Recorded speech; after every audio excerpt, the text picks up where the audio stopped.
How you guys? So we're just gonna like pretend that we haven't seen before now. So you guys, how you guys feeling? Well, feeling positive. I'll say that. Oh, that's nice. Yeah. That's nice.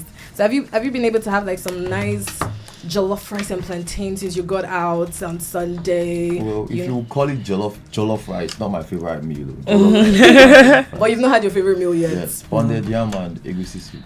Don't worry. in time. In time. But how's the reception been? Have you spoken to family since you've been out? By the way, people, if you're listening, I'm sure like you already know how the Big Brother Naija season works. You guys have been like on lockdown for like 2 weeks before coming into the house, and then staying again 2 weeks with no phone, no contact, no books. The music is even when Big Brother wants the music to be played. Like no sort of communication with loved ones. Every decision you're making is you thinking at that moment. So how has this experience, or rather, let me start off with, why Big Brother? Why did you choose to go for a show like Big Brother?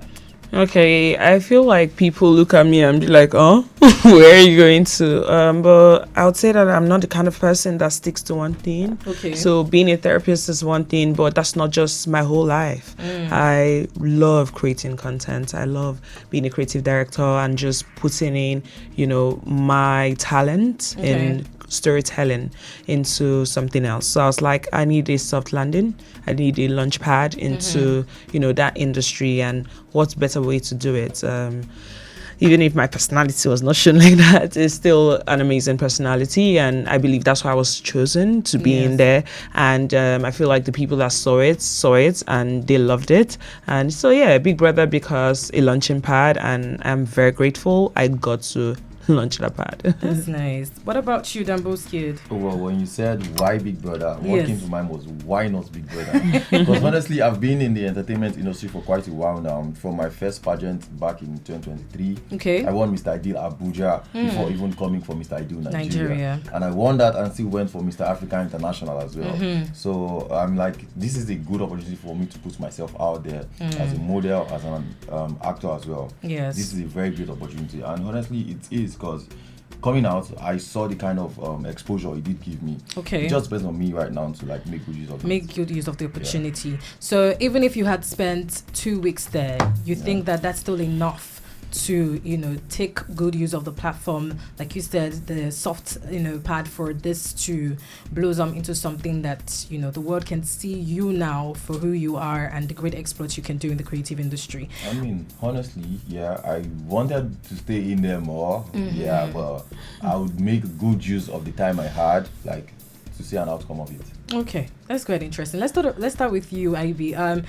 I mean, right on the stage, you talked about, your psychology background, being a therapist. I think you're also going for a PhD as well. Beautiful. That's so intelligent. Now, did you ever think of using that as a strategy, a way of, getting to the minds of people, talking to people, not necessarily like a negative strategy, but like sort of having that therapeutic session with you, talking to you, being that it's a space where there are no phones, people can really get, up in their head thinking, what are they doing? There's no one to talk to. So did that ever cross your mind going into there that, okay, this is something I'm going to use to my own advantage? It was indeed my strategy, and I think that it worked out well. But, the mechanics of the game is different, where the viewers sort of like have to do the first set of votes.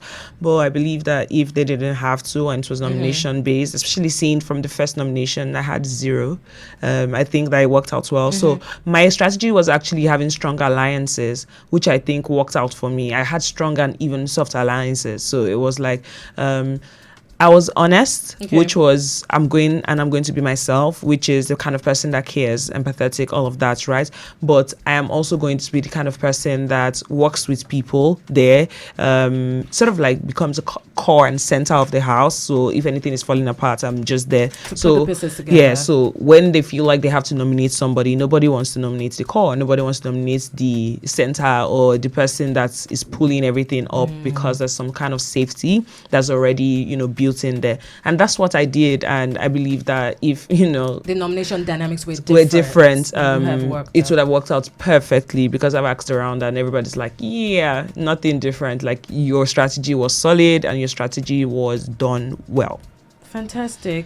Now let's talk about love, and this is because just on the possibility that you go on a reality TV show with people that you don't know from anywhere, even if there have been some caught glimpses of, maybe during medicals or you saw them during the audition, but how is it possible to actually find a connection that you would call love in a reality TV show? I'm talking to you, Danboskid. Well, y'all are giving it the title love now. Okay. But I mean, we did have a lot of physical display of affection and all of those, yeah. I mean, I saw her the first day, I noticed her the first day, and then all of a sudden, she was my wardrobe mate. And then I kept seeing her Sunday, Monday, and then Tuesday morning, we talked Monday night, just a little, and Tuesday morning we sparked up a conversation again, and I actually got to know her.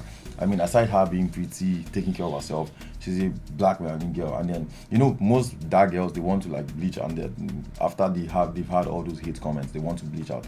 But she took care of herself. She was shining in her black.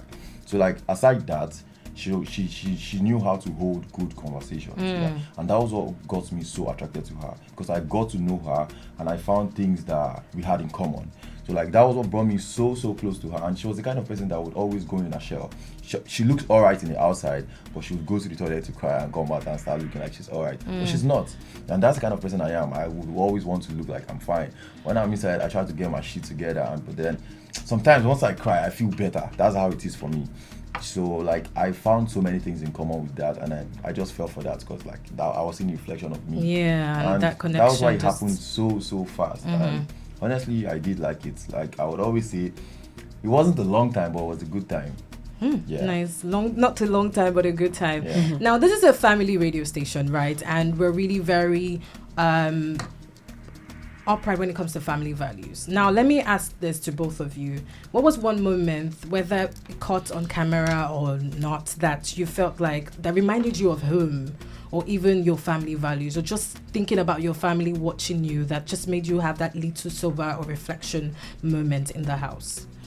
I would say when we won the wager, it just felt like this is the kind of person I've been for a long time. The person that works hard for something and puts out her smarts out there, right? It just reminded me of it reminded me that people watching me, family and friends, would be very proud of me, that I was one of the people that, stood up there and showed myself fully.